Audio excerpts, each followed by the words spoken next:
Just give a quick reaction of what you had. Thanks, Matt. And I apologize because I have to dash out to go to the mosque.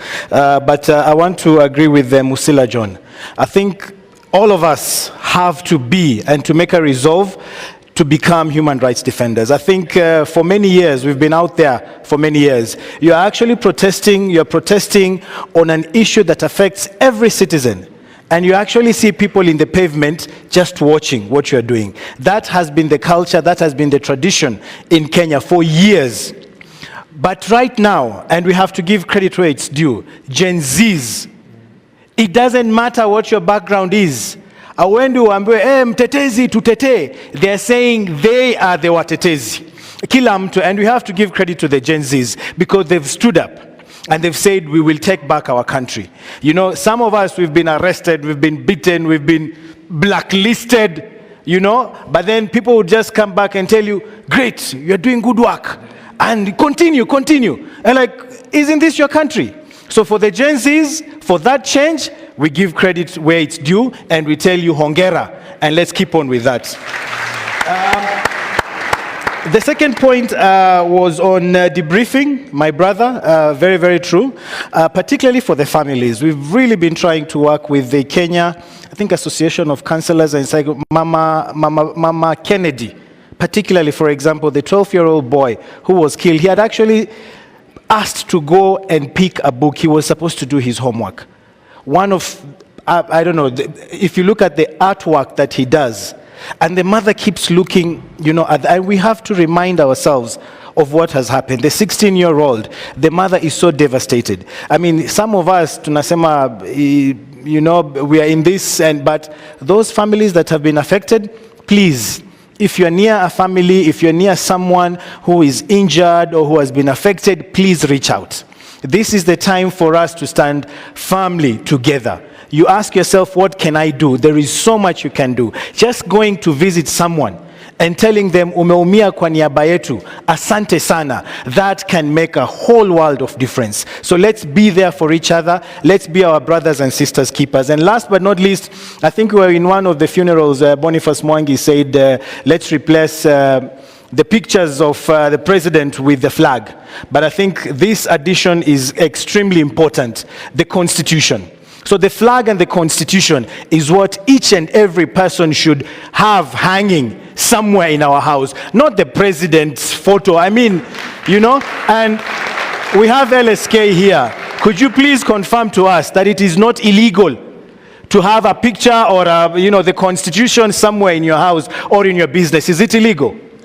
It is not illegal. So we make a resolve here today, the Ufungamano resolve, that we remove the picture of the president and we put the picture of the flag and of the Constitution and of the Constitution of Kenya, and those shall be what we refer to as symbols of national unity. Thank you very much, and I apologize. If you could release me so that I can go for prayers. Thank you very much, Hussein, and thank you very much for your comments. A round of applause for Hussein as he leaves the panel, please.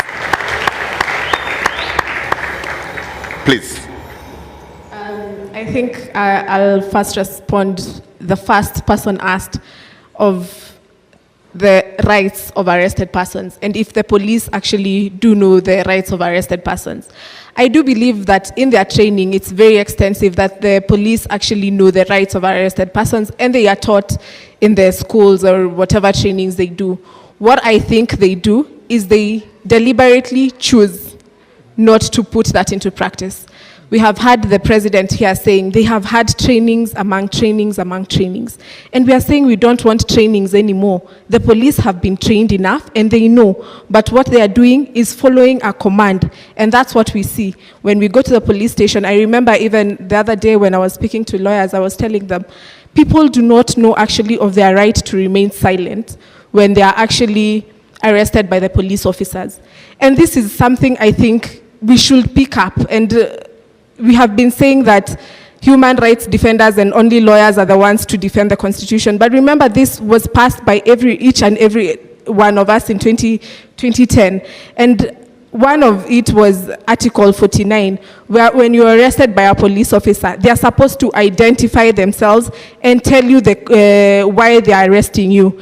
I saw Bonnie laughing here because it is not known in Kenya. So I think it's about time that we take a stand, that we say when you arrest us, you tell us. We have seen now when we said reject finance bill, imeangushwa. Or we have said we need to see a change in leadership, imeangushwa. So I think it's about time that we also bring awareness and let the police know that we are watching. When you arrest us, you're not telling us why you're arresting us. And let us gather, and all of us, let's go and defend this person and say they were not given their right to be told of the offense they were charged, they have been arrested with, and they are not being given. We have had here Crazy Nairobian saying he refused to give his passwords. Naka walimsalimia vizuri sana. And we are saying it was his right to remain silent. So it's also, I think, it calls upon also the law society and the civil societies also to teach people of their rights when they are arrested. When the police officer asks you a question, you do not have to respond. When they tell you to do statements, you do not have to, because it is your constitutional right. And right now we even fear of telling people it is your constitutional right to remain silent, because when they remain silent, we don't know if they are going to die, them exercising their rights or what. But we need to remember, they cannot kill all of us. They cannot kill all of us, and we are not going to do the police work. Yes, we are not going to do police work, because they are the ones who are supposed to do investigations, not us help them with investigations when they arrest us. So that is also a right. So I think it's good that we hold them accountable. Yeah. And I think one of the things also they said, we need also to hold individual police officers accountable. I think it has not been done enough in Kenya for police actually to know when you violate or threaten to violate a right for a citizen, you can actually be held accountable. I saw in the Twitter spaces, Baby Pendo, the case was being done, I think was it last week, where Willis was saying those police officers were begging not to be arraigned in court and take plea. This is what we need to see in Kenya. And not after so many years. We have seen from when Baby Pendo died, this is the time they are being taken to court. I think those are the issues we need to hold accountable. The ones who will be held accountable for all this protest and whatever is happening, what we need to ask is quick investigation and them being arraigned in court. Because when we go to the streets, tukishikwa, tunapelekwa immediately, where the investigation, the 1-year inquiry and things like that. I think that is what we need to stand on, and I think we need to stand on business on that and keeping the government accountable. All right, thank you. Erungu, would you wind this down for us? So when Denzel Washington saw Will Smith slap the other comedian, he made this comment where he said, "Be careful. At your point of triumph, it is when the devil comes for you." I think for this movement, those words are important. There could be a temptation at this moment to rest, to even become egotistical and to gloat. But we have to recognize that what we're up against is not even individuals. It is a system that is built around the idea that only a few can take decisions on behalf of the many. That idea is unlawful in our Constitution, because Chapter 1 tells us that it is the people that have the power. The problem is that we have a country that is not designed around our Constitution. And we have a Constitution that continues to look for a country that actually reflects the constitutional values in that Constitution. So my word to this movement is to remain inside of the soul that you generated for this country. And that soul was courage, lawfulness, patriotism, and a sense of purpose. So we have to think very carefully about how do we dismantle a system so that other people do not come and confuse us, at the same time keeping the same system that we were worried about. So we have to think about a number of things. As we challenge or as we rebelled against a taxation bill, that taxation bill has to be generated again. We hope it will be a new one.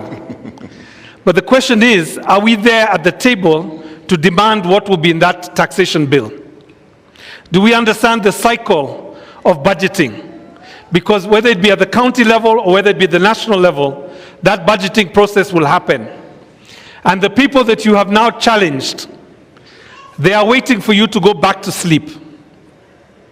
They are waiting for you to think you have won so that they can produce another budget that pays tenderpreneurs and creditors, foreign creditors, before it thinks about Kenyans.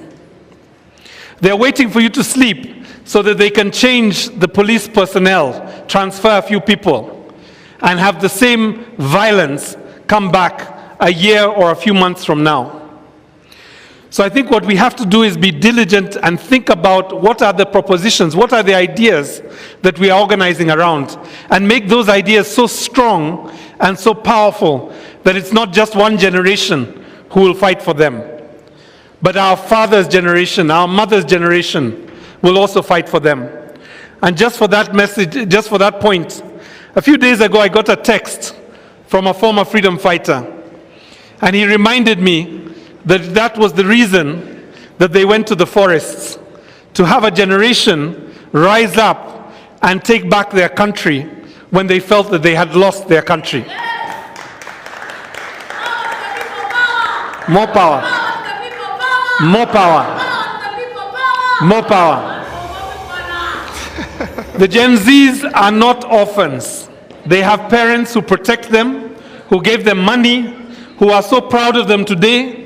But let me just say that there are grandparents also that have seen what is capable of this generation and are now looking forward to that alpha generation to see what will come next. Thank you very much. Thank you very much. A better applause for the panel. Gloria and Irungu Houghton, thank you very much. You've all done very well. Really appreciate your time and your thoughts. Allow me now to welcome for the transitional period before we get to the next panel, the President of the Commonwealth Lawyers Association, Dr. Peter Maynard, to take a minute or less to give us some reflections. A round of applause, please, for Dr. Maynard.